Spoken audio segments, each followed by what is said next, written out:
찬송가 우리 29장 찬양합니다.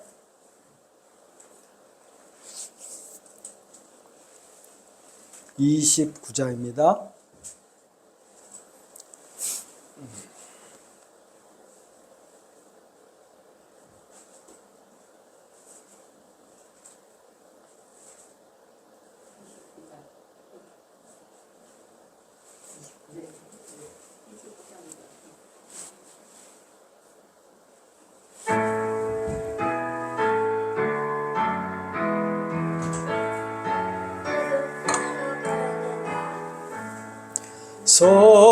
성도여 다 함께 할렐루야 아멘. 찬양하여라 할렐루야 아멘. 주 보좌 앞에서 택하신 은혜를 다 찬송하여라 할렐루야 아멘. 만문을 열어라 할렐루야 아멘. 온 하늘을 열라 할렐루야 아멘. 인도자 되시며 친구가 되신 주 그 사랑 끝없다 할렐루야 아멘. 주 찬양하여라 할렐루야 아멘. 찬양은 끝없다 할렐루야 아멘. 거룩한 집에서 주 은총 드리며 늘 찬송 부르자 할렐루야 아멘.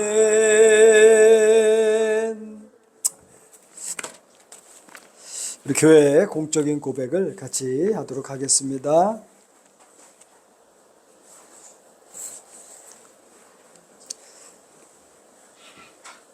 나는 전능하신 아버지 하나님 천지의 창조주를 믿습니다. 나는 그의 유일하신 아들 우리 주 예수 그리스도를 믿습니다. 그는 성령으로 잉태되어 동정녀 마리아에게서 나시고 본디오 빌라도에게 고난을 받아 십자가에 못 박혀 죽으시고 장사된 지 사흘 만에 죽은 자 가운데서 다시 살아나셨으며 하늘에 오르시어 전능하신 아버지 하나님 우편에 앉아 계시다가 거기로부터 살아있는 자와 죽은 자를 심판하러 오십니다. 나는 성령을 믿으며 거룩한 공교회와 성도의 교제와 죄를 용서받는 것과 몸의 부활과 영생을 믿습니다. 아멘. 274장입니다. 274장입니다.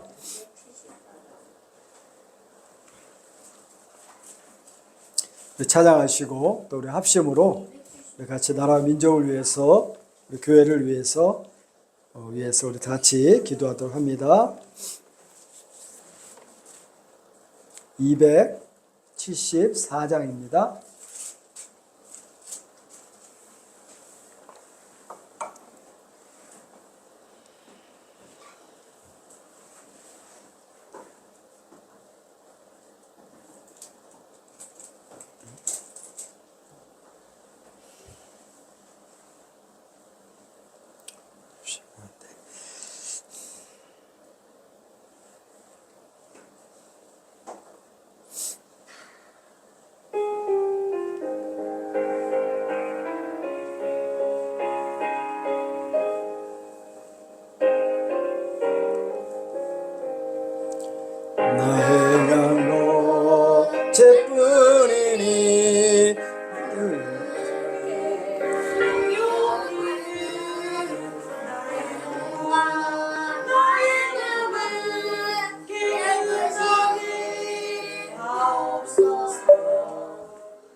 내 어두운 눈 밝히시니 참 기쁘고 고마우나 그보다 더 원하오니 정결한 마음 주옵소서.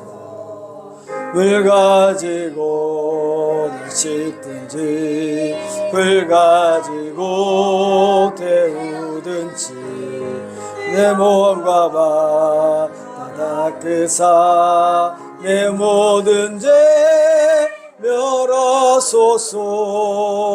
정결한 마 그 속에서 신령한 빛이 오니 이러한 나 얻으며 눈까지도 밝으리라. 물 가지고 씻든지 불 가지고 태우든지 내 안과 바 다 닦으사 내 모든 죄 멸하소서. 못된 행실 다 고치고 악한 생각 다 버려도 주 앞에서 정결타고 자랑치는 못하리라. 물 가지고 날 씻든지 불 가지고 태우든지 내 안가봐 다 닦으사 내 모든 죄 멸하소서. 아멘. 기도하겠습니다.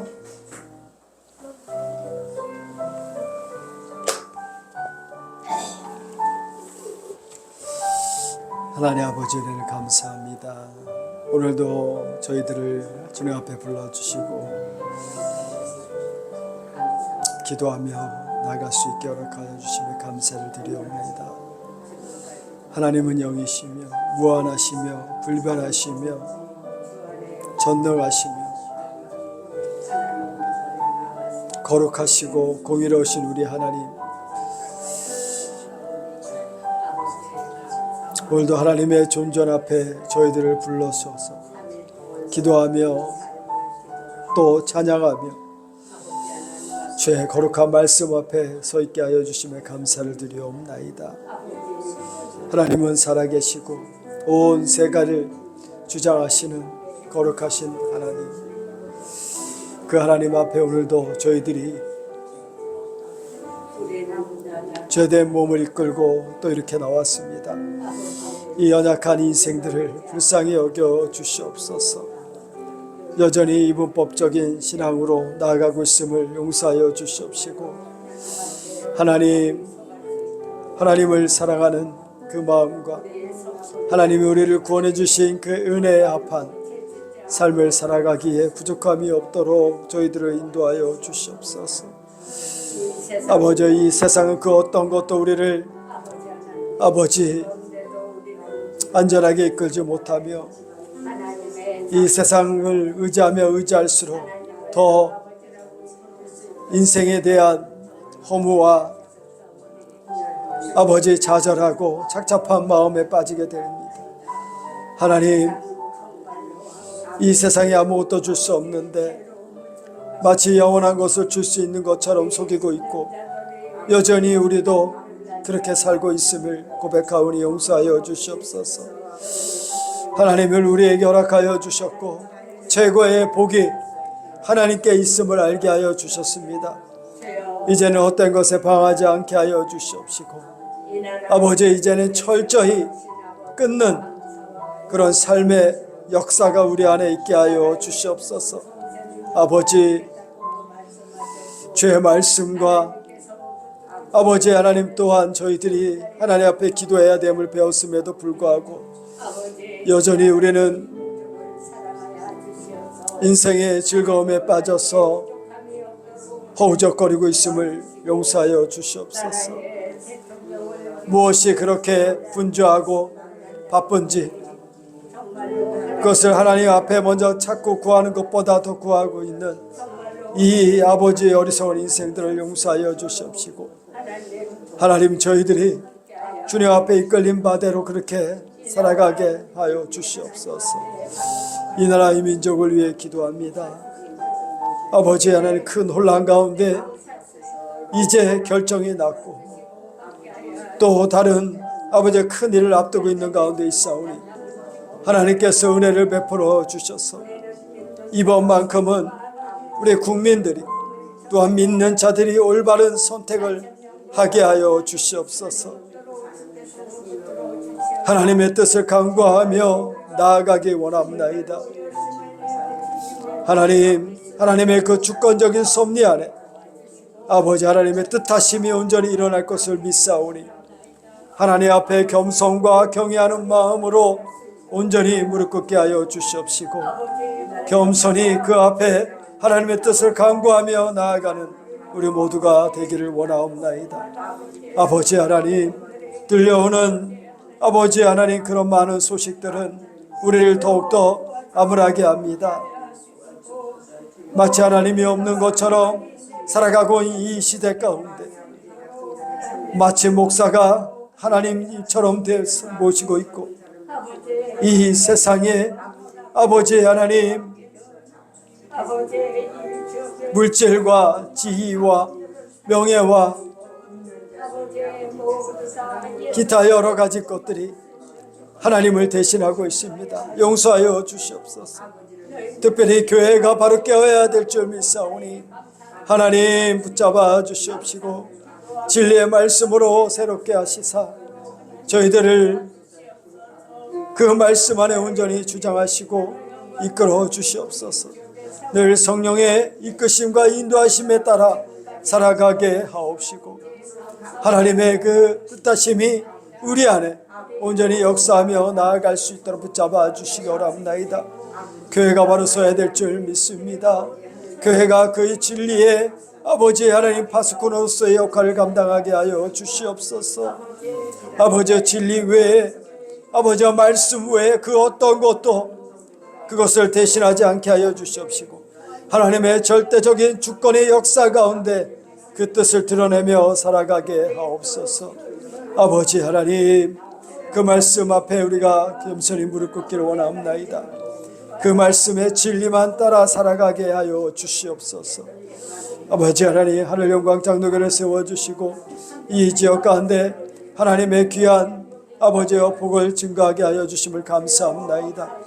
아버지 하나님, 진리의 그 진리를 전하는 교회로서 바로 서게 하여 주시옵시고 아버지 하나님, 이 시대 가운데 온탁한 세상 가운데 아버지 하나님 진리를 전하는 등대 역할을 감당할 수 있도록 역사하여 주시길 원합나이다.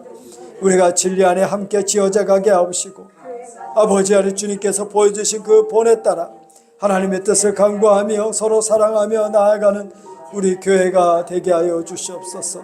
각 가정마다 하나님 아버지 역사하여 주시길 원하옵나이다. 아버지 참된 신앙 안으로 저희들을 붙잡아 주시옵소서. 이끌어 주시옵소서. 외형적인 신앙에서 벗어나게 하옵소서.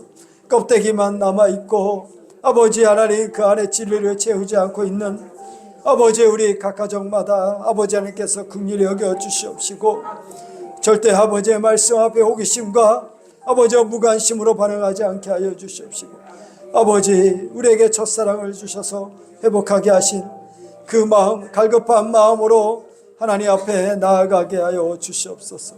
오늘도 아버지 저희들이 아버지 주의 말씀 앞에 서 있기를 원하옵나이다.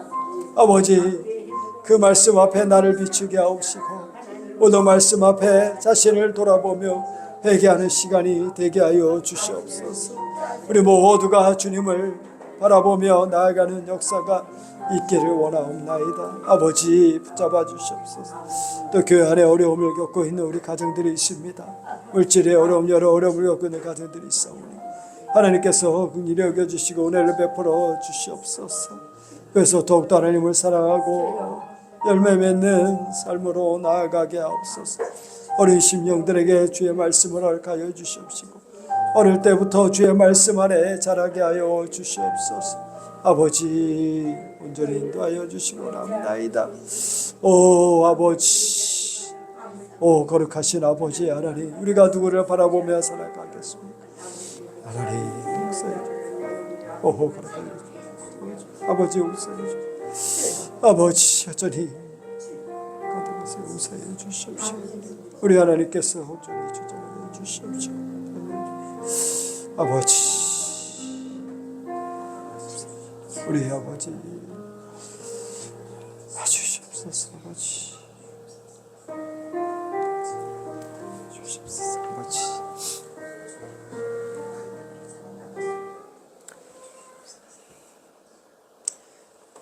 하늘에 계신 우리 아버지 은혜를 감사합니다.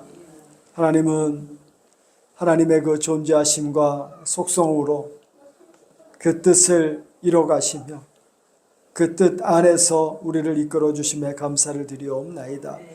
하나님의 뜻이 없으시면 그 어떤 것도 이루어지지 않으며 반면 하나님의 뜻하심은 반드시 성취되는 역사임을 믿습니다. 하나님의 성취함 속에 우리가 이 자리에 있는 것이고 그 하나님의 뜻하심 가운데 아버지 저희들이 하나님을 예배하고 있사오니 아버지 이 크신 하나님의 은혜를 우리가 알아가며 살아가게 하옵소서. 하나님이 지식이나 관념으로 있는 것이 아니라 종교의 행위로 있는 것이 아니라 아버지 하나님의 존재하심을 내 삶 깊숙이 체휼하여 날마다 그의 백성으로 살아가게 부족함이 없도록 인도하여 주시옵소서. 인생의 여정 가운데 줄 하나님의 면전 앞에 있음을 기억하게 하여 주시옵시고 그래서 하나님의 성품이 나의 성품이 하나님의 일하심이 나의 일하심이 되는 역사가 있기를 원하옵나이다. 우리는 하나님의 뜻을 다 알 수가 없습니다. 그럼에도 불구하고 마치 모든 것을 아는 것처럼 자만하고 교만하지 않게 하여 주시옵시고 늘 하나님의 뜻 안에 겸손히 무릎 꿇게 하여 주시옵시고 하나님의 뜻하심을 우리 모두가 알아 그대로 행할 수 있도록 역사하여 주시옵소서. 주일을 지나고 또 3일의 여정이 채워지고 있습니다. 지나간 세계를 돌아보면 여전히 하나님의 계심과 나의 존재는 분리되어 있음을 고백하오니 아버지 용서하여 주시옵소서. 하나님이 살아계시고 그 하나님을 내가 믿는다면 하나님 안에 늘 거해야 되고 늘 그의 말씀으로 먹고 마셔야 됨에도 불구하고 우리는 수시로 다른 생각을 하고 악한 행동을 하고 있었습니다. 아버지 용서하여 주시옵소서. 아버지 우리가 늘 삶을 살면서 우리를 인도하여 주신 하나님을 바라보게 하여 주시옵시고 1분 1초라도 아끼지 아니하며 하나님의 뜻하신 바대로 살아가는 역사가 있게 하여 주시옵소서. 하나님 우리 사랑하는 귀한 교회를 우리 하나님께서 세워주셨사오니 그 세워지신 뜻 안에 우리 교회가 바로 세워지기를 원하옵나이다. 진리 안에 든든히 세워지게 하여 주시옵시고 서로 사랑하며 진리로 연합되며 그 안에서 함께 지어져가는 역사가 있게 하여 주시옵소서. 사랑하는 귀한 형제들을 또 자매들을 붙잡아 주시옵시고 어려운 가운데 있는 우리 가정들을 하나님 붙잡아 주시기를 원하옵나이다. 하나님의 뜻이 어디 있는지는 우리는 알 수 없지만 분명히 그 뜻하심이 드러날 줄 믿사오니 아버지 하나님의 역사하심 가운데 위로받게 하여 주시옵시고 인내로 견뎌 나가는 역사가 우리 모두에게 있게 하여 주시옵소서. 감사드리옵고 우리 주 예수 그리스도의 이름으로 기도하옵나이다. 아멘. 욥기서 4장입니다. 4장 1절에서 21절 같이 보듭니다.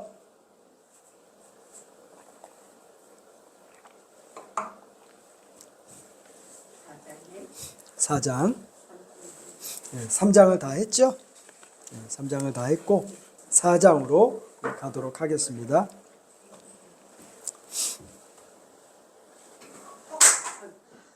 주보에는 3장으로 되어 있을 거예요. 그죠? 근데 우리가 4장 내용을 통해서 또 3장 내용도 같이 이렇게 연결해서 말씀을 보도록 하겠습니다. 4장 1절부터 21절까지 말씀을 받으시기 바랍니다. 대만 사람 엘리바스가 대답하여 이르되 누가 내게 말하면 내가 실증을 내겠느냐? 누가 참고 말하지 아니하겠느냐? 보라, 전에 내가 여러 사람을 훈계하였고 손이 늘어진 자를 강하게 하였고 넘어진 자를 말로 붙들어 주었고 무릎이 약한 자를 강하게 하였거늘 이제 이 일이 네게 이르매 내가 힘들어하고 이 일이 내게 닥침에 내가 놀라는구나. 내 경외함이 내 자랑이 아니냐? 내 소망이 내 온전한 길이 아니냐? 생각하여 보라. 죄 없이 망한 자가 누구인가? 정직한 자의 끊어짐이 어디 있는가? 내가 보고 내 악을 밭갈고 독을 뿌리는 자는 그대로 거두나니 다 하나님의 입 기운에 멸망하고 그의 콧김에 사라지느니라. 사자의 우는 소리와 젊은 사자의 소리가 그치고 어린 사자의 이가 부러지며 사자는 사냥과 것 같이 없어 죽어가고 암사자의 새끼는 흩어지느니라. 어떤 말씀이 내게 가만히 이르고 그 가느다란 소리가 내 귀에 들렸었나니 사람이 깊이 잠들 즈음 내가 그 밤에 본 환상으로 말미암아 생각이 번거로울 때에 두려움과 떨림이 내게 이르러서 모든 뼈마디가 흔들렸느니라. 그때 영이 내 앞으로 지나매 내 몸에 털이 쭈뼛하였느니라. 그 영이 서 있는데 나는 그의 형상을 알아보지 못하여도 오직 한 형상이 내 눈앞에 있었느니라. 그때 내가 조용한 중에 한 목소리를 들으니 사람이 어찌 하나님보다 의롭겠느냐? 사람이 어찌 그 창조하신 이보다 깨끗하겠느냐? 하나님은 그의 종이라도 그대로 믿지 아니하시며 그의 천사라도 미련하다 하시나니 하물며 흙집에 살며 뒷걸로 털을 삼고 하루살이 앞에서라도 무너질 자이겠느냐? 아침과 저녁 사이에 부스러져 가루가 되며 영원히 사라지되 기억하는 자가 없으리라. 장막줄이 그들에게서 뽑히지 아니하겠느냐? 그들은 지혜가 없이 죽느니라. 아멘. 욥기 우리가 1장, 2장, 우리 3장을 보면서 욥이 많은 고난을 겪고 그 가운데 고통을 겪고 있는 과정을 살펴보았습니다. 우리는 한 번도 겪어보지 않은 일을 욥은 참 이 며칠 상간에 아주 큰 엄청난 일을 겪게 되었죠. 그 일이 있고 나서 이제 친구가 찾아옵니다. 오늘은 이제 첫 번째 친구 엘리바스가 찾아와서 욥에게 이런저런 이야기를 하는 내용입니다. 욥이 고통 가운데 3장에 보니까 자신의 생일을 어떻게 했습니까? 저주하며 탄식했죠. 엘리바스가 이 욥의 행동을 보고 첫 번째로 이제 말을 하는 겁니다. 그의 말은 점잖고 신중해 보이지만 그 말의 의미에는 뭐가 있습니까? 고난은 네가 고난받는 것은 다 뭐 때문에 하는 거예요? 죄 때문이다. 이렇게 말하고 있는 거예요. 그러니까 그 핵심은 그거. 엘리바스가 하고 싶은 이야기는 그거입니다. 네가 이렇게 고통을 받는 것은 네가 하나님 앞에 죄를 지었기 때문이다. 이렇게 말하고 있어요. 근데 욥은 죄 때문에 받는 고난이 아니죠. 하나님의 뜻 안에서 그를 연단시키고 정금같이 단련하여 온전한 사람을 이루기 위한 하나님의 뜻이 있는 거예요. 그렇죠? 그러니까 욥의 고난은 죄 때문에 그런 것이 아닙니다. 엘리바스의 등장으로 그는 이런 내용들을 전혀 모르면서 그의 입을 통해서 그 고난을 단순히 자기의 어떤 지금까지의 종교적 경험이나 또 아주 짧은 지식을 통해서 그것을 아주 정리해 버렸습니다. 이것이 우리에게도 가장 큰 신앙의 또 잘못된 오류가 생기는 거예요.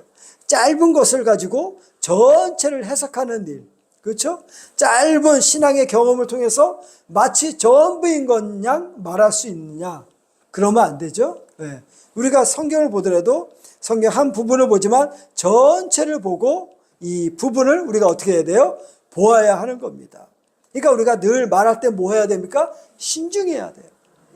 그러니까 먼저 말을 해서 떠벌리기보다는 곰곰이 생각하고 하나님의 뜻이 무엇인가 기도하고 말씀을 살펴보는 것이 중요한 거예요. 그러니까 단순한 논리로 욥은 고통받는 것은 죄 때문이야. 그래서 욥을 지책하고 나아가는 것. 그것은 뭡니까? 한편으로는 자기의 오만함이라고 하는 것이에요.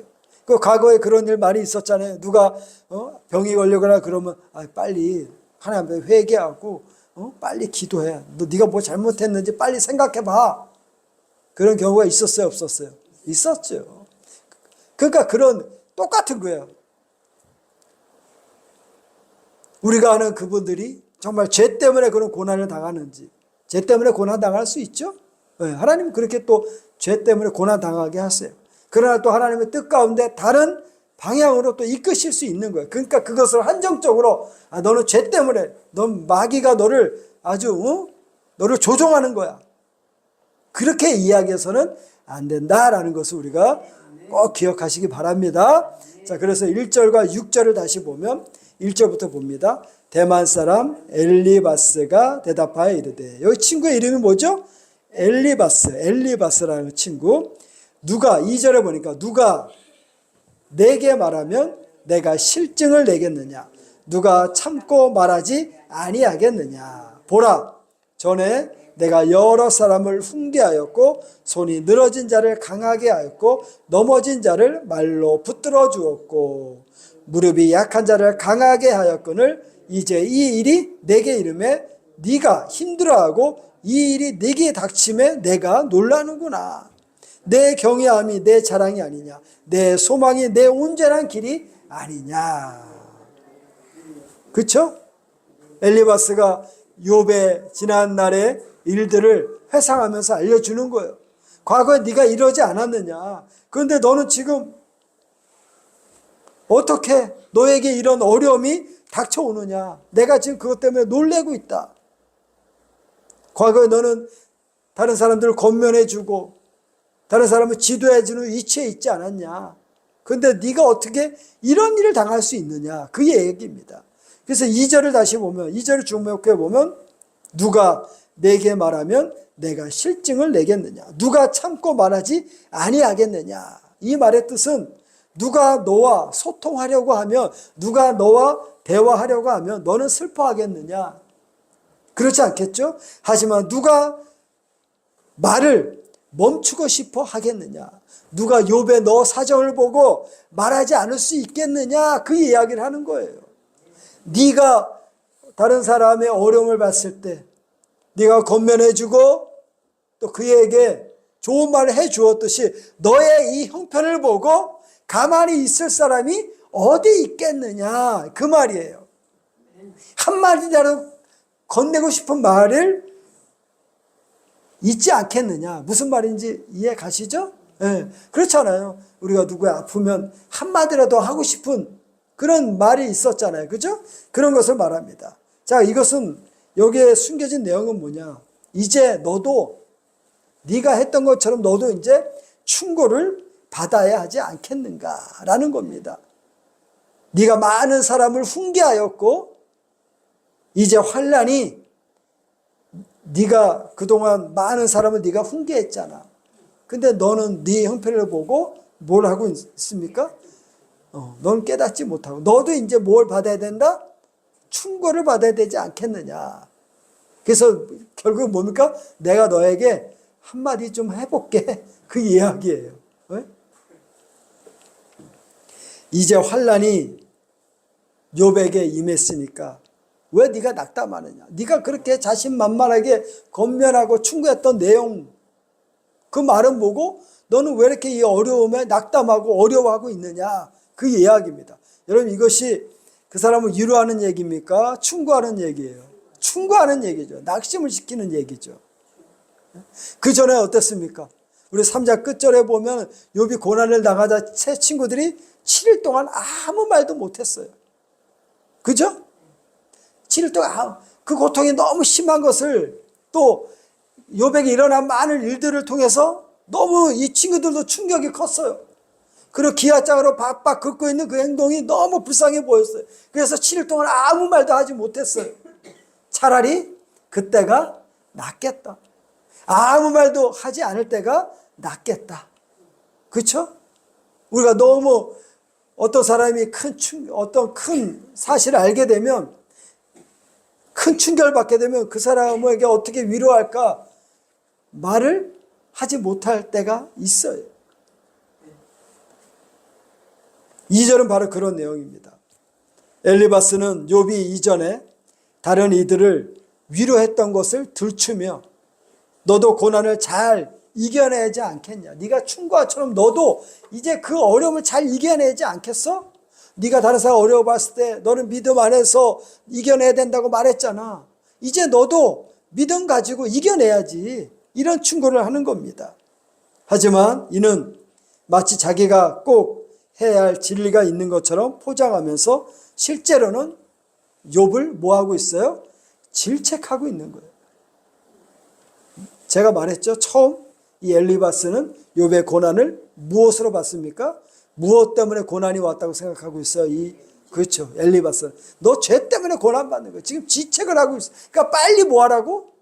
돌아서 빨리 회개해. 그 내용이에요. 근데 이 내용을 저처럼 단도직입적으로 하는 것이 아니라 아주 고상하게 하고 있어요. 아주 인격적으로 고상하게 하고 있어요. 그러나 단도직입적으로 얘기하면 뭡니까? 너도 생각 좀 해봐. 너도 충고 좀 들어봐야 되지 않겠니? 그 이야기입니다. 6절도 보시면 이런 말씀. 내 경외함이 네 자랑이 아니냐. 네 경외함. 여기선 내 경외함은 누구예요? 욥이죠. 욥의 경외함. 네가 하나님의 경외함이 어디 있냐? 네 자랑이 어디 있냐? 네 소망이 내 온전한 길이 아니냐? 이렇게 말하고 있어요. 엘리바스 말은 너 하나님 잘 믿는다고 자부했잖아. 그런데 지금 와서 왜 그 믿음이 작동이 안 돼? 엘리바스는 욥의 경건을 무기 삼아 그가 지금 고통당하는 것은 그의 믿음이 뭐라는 거예요? 그의 믿음이 없다는 것이라고. 너의 믿음이 거짓이야. 그동안 너 믿음이 있는 줄 알았더니 너 믿음이 아니었구나. 그 얘기를 하는 거예요. 참 답답하죠? 네. 즉 엘리바스는 신앙의 실패로 인해서 뭘 받고 있다는 거야? 고난을 받고 있다라는 것으로 지금 욥을 지금 충고하고 질책하고 있어요. 아주 고상하게. 그러나 우리가 아는 것은 뭡니까? 고난이 왔다고 해서 그 사람의 믿음이 잘못됐다고 단정해서는 안 됩니다. 고난은 반드시 여러분 우리의 죄 때문에 오는 것은 아니에요. 우리 욥을 봤잖아요. 욥의 1장부터 쭉 내용이 뭡니까? 그는 정직하고 온전하고 하나님 앞에서 어떻게 해요? 원망하지 않는 그런 자로서 서 있다는 것을 우리가 보잖아요. 그래서 1장 1절을 보니까 그 사람은 온전하고 정직하여 하나님을 경외하며 악에서 떠난 자라 이렇게 말하고 있어요. 악에서 떠난 자가 죄를 습관처럼 짓고 죄를 아주 담대히 지은 거예요? 그렇지 않죠? 그런데 그런 자 앞에서 지금 너의 신앙의 실패는 믿음이 없기 때문에 죄 때문에 그런 것이다 라는 것입니다. 신앙의 중심은 여러분 인간의 행위가 아니라 신앙의 중심은 하나님이십니다. 그렇죠? 믿음을 주신 분이 하나님이시고 그 주신 하나님으로 말미암아 나의 자리가 있는 것이고 내가 신앙생활 하는 것입니다. 그러므로 믿음은 하나님께서 주신 것이지 내가 쌓는 것이 아니에요. 엘리바스는 고난을 통해서 너의 믿음이 잘못됐어 라고 하고 있지만 그 믿음은 누가 주셨냐? 하나님이 주셨고 하나님이 주신 믿음을 통해서 지금 욥은 어떻게 해요? 그 과거의 삶을 신앙 안에서 살아왔다는 것입니다. 자, 두 번째는 엘리바스가 계속 이 내용을 이제 이야기하는 거예요. 7절부터 11절을 보면 생각하여 보라. 이제 그 얘기를 하는 거예요. 지금까지. 죄 없이 망한 자가 누구인가? 정직하에 끊어짐이 어디 있는가? 죄 없이 망할 수도 없고 정직한 자는 끊어질 수 없다는 것. 이게 바로 기복신앙이에요. 그렇죠? 예수 믿으면 다 잘 돼야 돼. 병도 없어야 되고 고난도 없어야 되고. 그럼 막 신앙생활 하면서 잘못되면은 마치 그 사람이 크게 하나님 앞에 잘못된 것을 그렇게 보는 경향이 있어요. 그렇지 않아요. 여러분, 믿는 자에게 고난은 필수예요. 반드시 따라와요. 우리가 때로는 죄 때문에 따라오는 고난이 있고요. 또 하나님은 우리의 신앙을 견고하기 위해서 뭘 주셔요? 고난을 주셔요.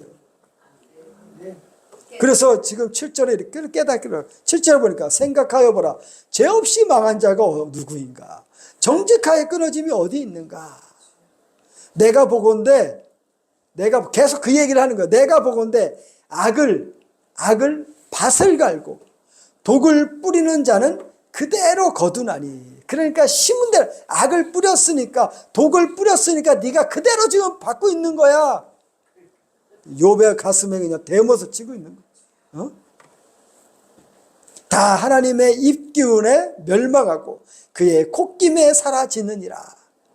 사자의 우는 소리와 젊은 사자의 소리가 그치고 어린 사자의 이가 부러지며 사자는 사냥한 것 없이 죽어가고 암사자의 새끼는 흩어지느니라. 죄 없이는 고난도 없다. 죄 없는 자가 망한 적이 있느냐? 정직한 자가 끊어진 적이 있느냐라고 말하는 겁니다. 이 구절은 엘리바스가 인간의 고난에 대해서 어떻게 생각하고 있습니까? 네가 어떤 죄에 대한 원인이 있기 때문에 이런 결과를 받게 된다라는 것입니다. 하나님의 섭리는, 하나님의 일하심은 단순히 죄로 말미암은 고난의 방식이 으로 딱 정리될 수가 없어요. 고난은 반드시 죄 때문이야 라고 할 수가 없습니다. 왜 그렇습니까? 욥을 보시면 경건했지만 그는 지금 무엇을 통해 시험을 위해 지금 고난을 받고 있는 겁니다. 하나님의 섭리를 단순한 공식처럼 우리가 그렇게 딱 못 박아 두면은 됩니까? 안 됩니까? 안 돼요. 내가 이렇게 기도하니까 하나님 이렇게 응답하셨어.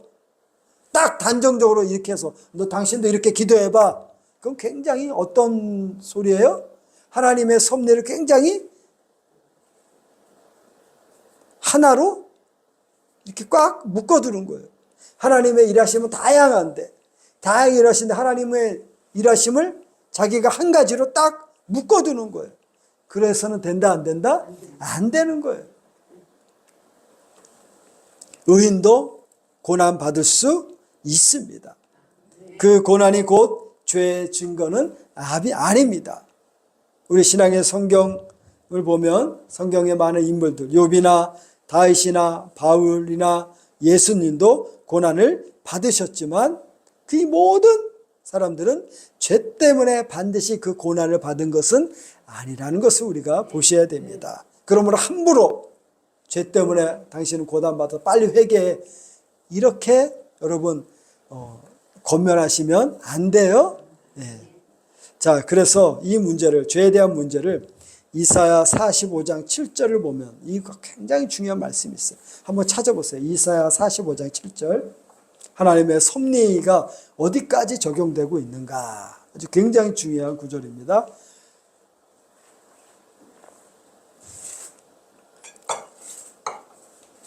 이사야 45장 7절.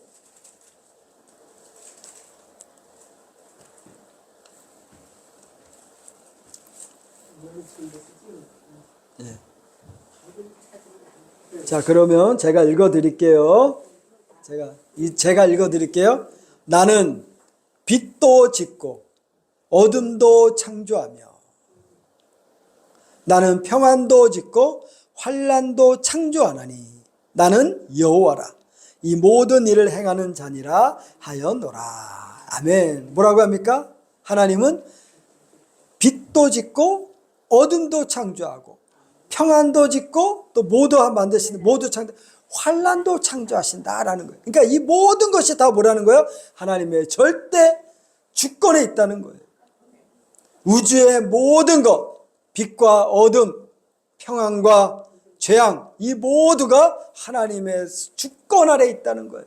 하나님의 주권이 뭐예요? 하나님이 다 하신다라는 거예요. 하나님이 하신다라는 건 뭡니까? 하나님이 하신 것에 그 어떠한 것도 반역을 할 수가 없어요. 거부할 수 없다는 거예요. 하나님이 하신다면 하시는 거예요. 그래서 내가 하고자 하시는 자를 긍휼히 여기시고, 하고자 하는 자를 완악하게 하시고, 하고자 하신 자를 구원에 이르게 하시고, 그래서 그를 어떻게 해요? 하나님의 자녀 삼아 주셔서 영원의 단계까지 이르게 하시는 하나님, 그 하나님의 계획 앞에 거부할 수 있는 인간이 있어요? 없어요? 없다는 거예요. 그런데 이사야 45장 7절 내용을 통해서 보니까 고난도 누구의 손에 있다는 거예요? 하나님의 손에 있구나. 인간은 하나님의 일하심을 몰라요. 우리에게 오는 모든 일들은 마치 우연처럼 보여요. 뜻밖의 일로 생각해요. 그러나 하나님 편에 생각하면 뜻밖의 일, 우연적인 일은 아무것도 없어요. 다 하나님이 뭐라고요? 하나님의 계획 속에 있다는 것을 아셔야 돼요. 그렇다면 우리가 이렇게 접근한다면 우리에게 일어난 많은 일들을 통해서 무엇을 봐야 됩니까? 하나님의 뜻하심을 보고 그 뜻하신 가운데 우리의 믿음으로 반응하는 역사가 있어야 되는 겁니다. 고난 앞에 좌절하고 시험 들고 원망하고 불평하는 것이 아니라, 욥은 그랬죠? 그 고난 앞에 뭐 하지 않았습니까? 원망하지 않았어요.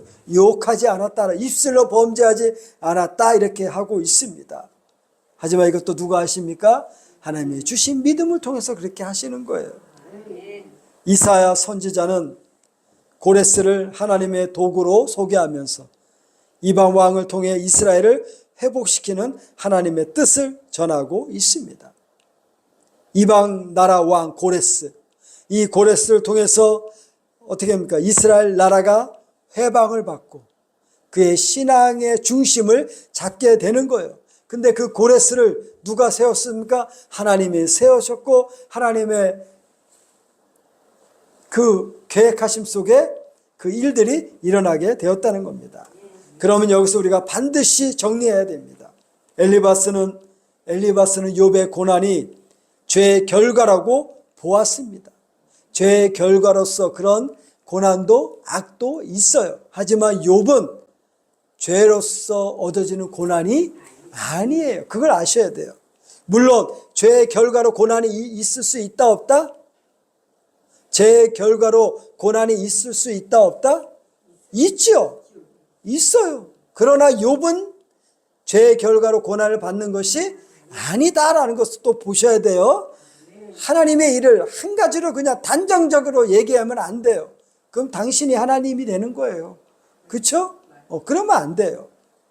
늘 우리는 입술을 닫고 기도하면서 그 뜻하심을 뭐 해야 됩니까? 생각해야 돼요. 살펴야 돼요.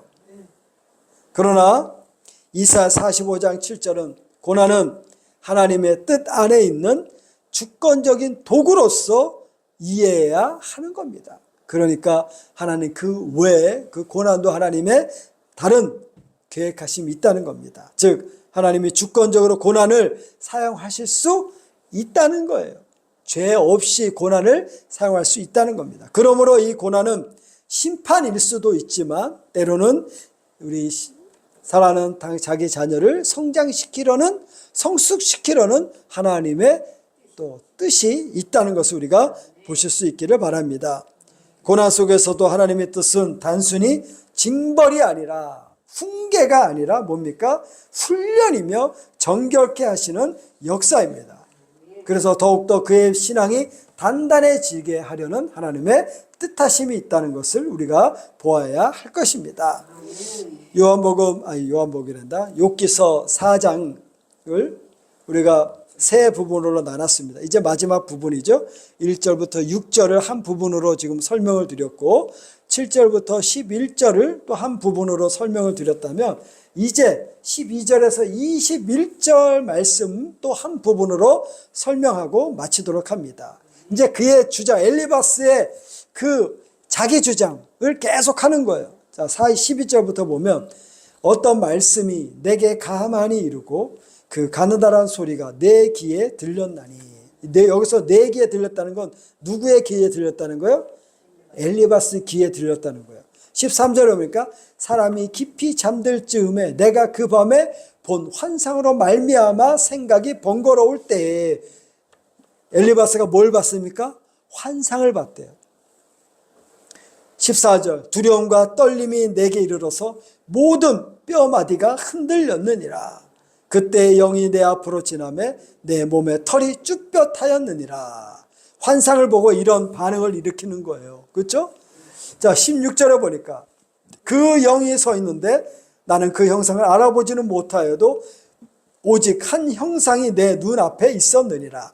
그때 내가 조용한 중에 한 목소리를 들으니 사람이 어찌 하나님보다 의롭겠느냐? 사람이 어찌 그 창조하신 이보다 깨끗하겠느냐?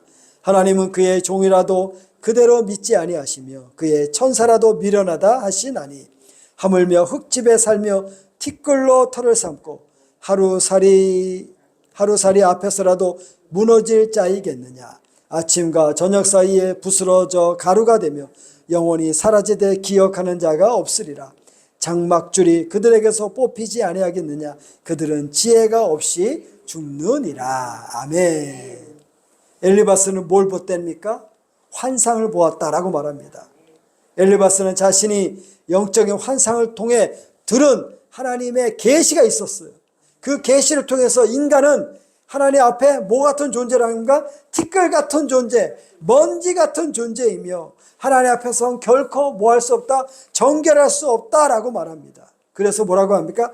하물며 흙에 거하는 자들 그들의 생명 티끌 위에 있음이니라 라고 말하고 있어요. 하나님 앞에 인간의 존재가 얼마나 연약한가를 여기서 말하고 있어요. 엘리바스는 자신의 체험과 또 직관을 진리처럼 말하지만 이것은 객관적인 하나님의 계시가 아니라 인간적인 감정에 바탕을 둔 자기 주장일 수 있다는 겁니다. 그러니까 환상을 보았다라고 하면 그래? 거기에 절대적으로 신뢰하는 것이 아니에요. 누가 환상을 봤다, 내가 꿈을 봤다 라고 하면 거기에 아주 절대적인 의미를 부여해서 그것이 마치 하나님의 뜻이 있는 양 생각해서는 안 돼요. 환상을 보고 꿈을 보여주시더라도 무엇을 생각해야 돼요? 하나님의 뜻하심을 생각해야 돼요. 그렇죠? 하나님의 뜻하심이 있을 수도 있고 그냥 내가 꿈일 수도 있다는 거예요. 나의 잘못된 망각 속에서 그렇게 생각할 수 있다는 겁니다. 근데 어떻습니까? 환상을 봤어. 꿈을 꿨어. 그래? 뭐라고 해? 그걸 절대시하고 당신은 환상을 많이 보네? 하나님 뭐라 그러셔? 막 그 사람을 절대시하고 그렇죠? 마치 무당처럼 그렇게 여기는 막 그 사람의 특별한 기도를 요청하고 그러지 말라는 거예요. 지금 엘리바스도 똑같잖아요. 그런 과정이 없잖아요. 정말 그것이 하나님의 뜻이냐 여기 설명하고 있지 않아요. 누구 생각이에요 이것이? 엘리바스? 자기 생각이에요. 그것을 우리가 보셔야 돼요. 말씀보다 체험이 앞서는 순간 그 순간이 바로 신앙이 위험해지는 순간이에요.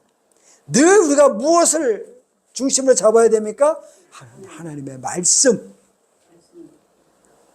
환상이 아무리 귀하더라도 말씀보다 먼저 설 수가 없다는 거예요. 여러분 우리가 하나님에 대한 말씀, 하나님의 사랑 진심이죠? 그런데 진심보다 더 위에 있는 게 뭐예요? 말씀에 대한 진리의 말씀이 나의 진심보다 나의 종교의 행위보다 먼저 더 있어야 돼요. 그러니까 여러분 이 말씀 앞에 딱 중심을 잡고 이 말씀이 하나님의 말씀이라면 흔들리지 않는 그런 마음이 있어야 되는 거예요. 누가 뭐라 해도 어떤 영향에 있는 사람이 오더라도 그것이 하나님의 말씀이 맞나? 아니면 따라가지 않아야죠. 얼마 전에 참 안타까운 소식이 들었어요. 과거에 있었던 여자 집사 권사님들이 다 지금 목회를 저기 전 모모 목사 거기 가서 목사를. 안타깝죠. 여러분, 우리가 신앙에 비춰서 이게 아니다 그러면 때로는 우리도 목소리를 내야 돼요. 그러나 그 중심에 누가 그것을 이끌고 있느냐, 그것도 봐야 되잖아요. 그 단체를 이끌고 있는 사람이 누군가를 봐야 되잖아요.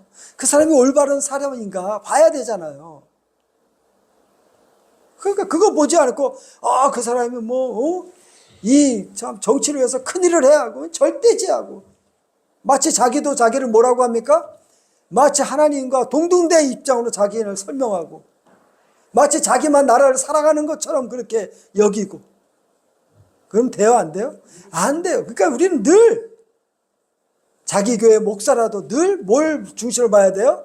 말씀을 통해서 이게 하나님의 말씀인가? 베레아 성도가 그랬잖아요. 이 말씀이 하나님의 말씀인가? 날마다 뭐 했다 그랬습니까? 상고했다. 상고하는 게 뭐예요? 생각하는 거예요. 살피는 거예요. 그냥 신앙은 맹목적으로 따라가는 게 아니에요. 과거에는 그랬죠. 과거에는 부흥의 열매 그냥 막 방언부터 하고 환상하고 그럼 그게 절대시 되고 그렇죠? 후딱 그럼 대단한 것처럼 여기는데 여러분 그거 아무것도 아니에요. 그렇죠? 중요한 건 뭡니까? 진리의 말씀으로 내가 먹고 내가 삶에서 건강함으로 보여야죠. 하나님 말씀대로 살아가는 내용이 있어야 돼요. 그것이 없고 그냥 따라다니기만 하는 사람이 있어요. 그건 일로 가고 저리 가고 거기에 특별히 있는 것처럼 눈에 보이는 거는 보이죠. 방언하고 환상 보고 쓰러지고 자빠지고 그러니까 거기에 뭐가 있는 것처럼. 여러분 그거 절대 따라갈 필요가 없어요. 하나님의 말씀이 우리에게 주어졌잖아요. 우리가 직접 볼 수 있고 이렇게 가까이서 진리의 말씀을 들을 수 있죠. 그럼 이것을 소중해야 돼요.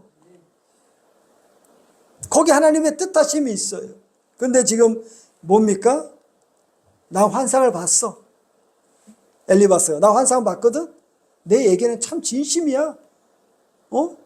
나의 말에 좀 신중하게 네가 좀 생각을 해봐 라고 하지만 어때요? 그의 이야기는 번지수가 틀렸죠. 벌써 틀렸잖아요. 고난은 욥의 죄 때문에 생긴 것이 아니라는 거.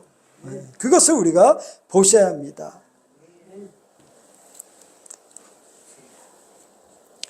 엘리바스의 말이 맞는 것 같지만 욥은 지금 자기의 의를 주장하려는 것이 아닙니다. 이해되지 않는 고통 속에서 지금 욥은 신음하고 있어요. 욥이 무엇이 괴롭습니까? 여러분 그런 어려움을 당할 때 욥은 심정이 어떻을까요? 이 고난이 왜 온 것인가? 내가 무엇을 잘못했나? 여러분 욥기 1장을 보니까 욥기 1장 2장을 보니까 자식들의 생일 잔치가 다 끝나고 돌아왔을 때 뭐 했어요? 우리 자녀들이 죄 짓지 않았나?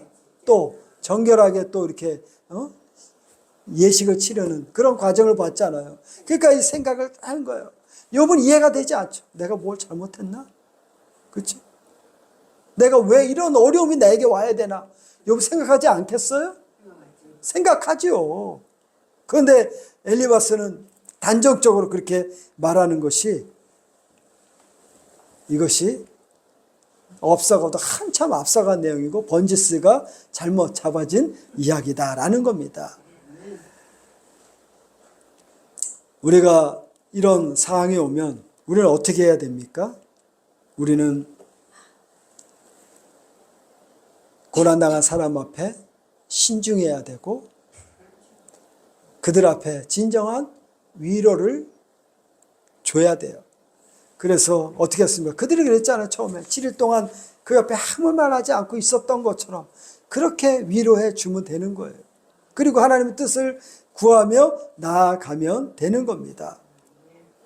로마서 12장 15절에 보니까 즐거워하는 자들과 함께 즐거워하고 우는 자들과 함께 울라. 이것이 진정한 위로의 방편입니다. 같이 즐거워하고 같이 울어줄 수 있는 것. 그게 어디예요? 그게 어디예요? 교회예요, 교회. 그렇죠? 근데 한 교회에 있으면서도 즐거워할 때 같이 즐거워하지 않고, 슬퍼할 때 같이 슬퍼하지 않고, 자기 떡 자기가 먹고, 그렇죠? 그렇게 이기적인 생활 하시면 될까요? 안 될까요? 안 돼요. 안 돼요.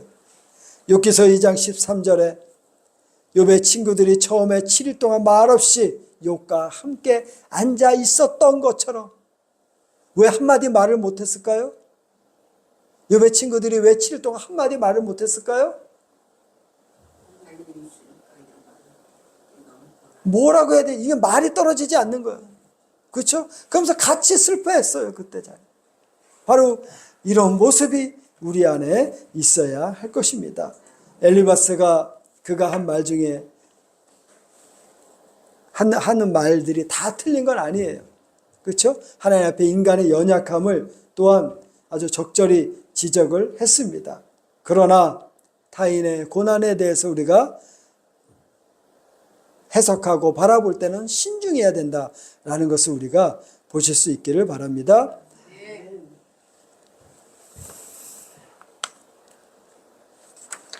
기도하겠습니다. 하나님 아버지 감사합니다. 우리가 하나님의 일하심에 대해서 어떻게 다 알 수 있겠습니까?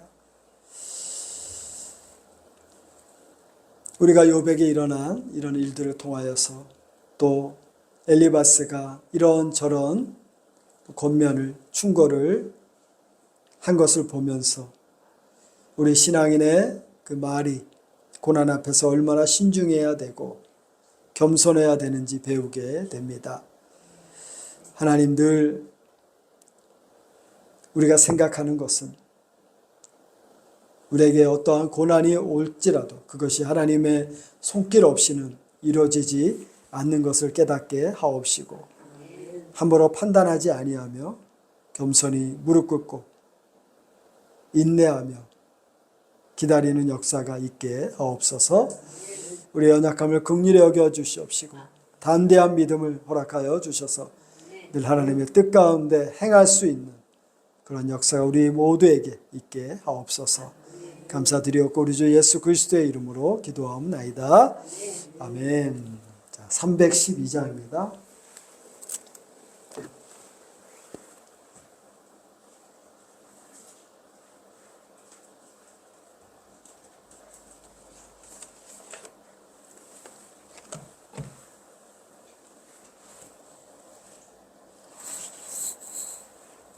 (312장)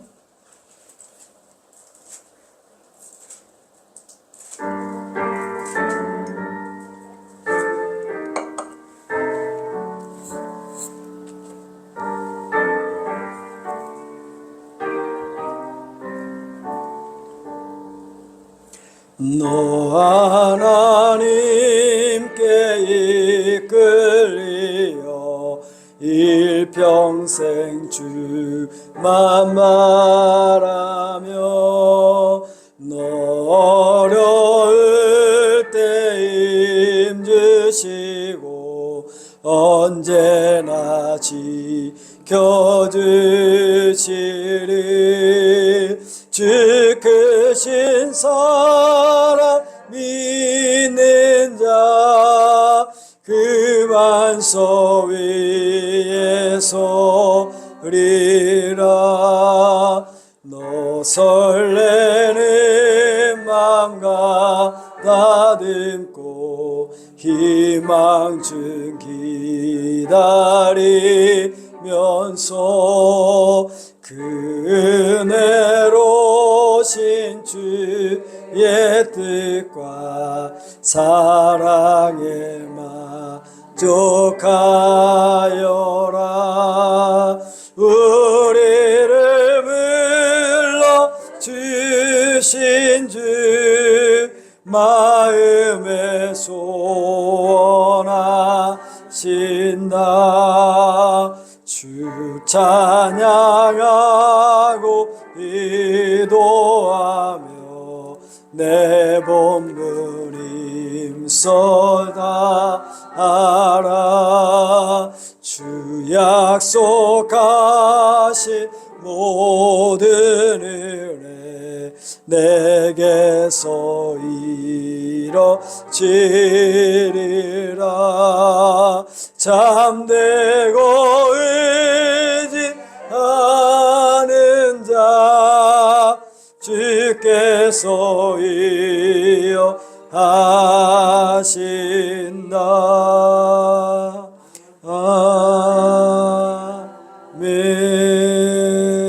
아멘. 하늘에 계신 우리 아버지여, 이름이 거룩히 여김을 받으시오며 나라에 임하옵시며 뜻이 하늘에서 이루어진 것 같이 땅에서도 이루어지이다. 오늘날 우리에게 일용할 양식을 주옵시고 우리가 우리에게 죄 지은 자를 사하여 준 것 같이 우리의 죄를 사하여 주옵시고 우리를 시험에 들게 하지 마옵시고 다만 악에서 구하옵소서. 대개 나라와 권세와 영광이 영원히 있사옵나이다. 아멘.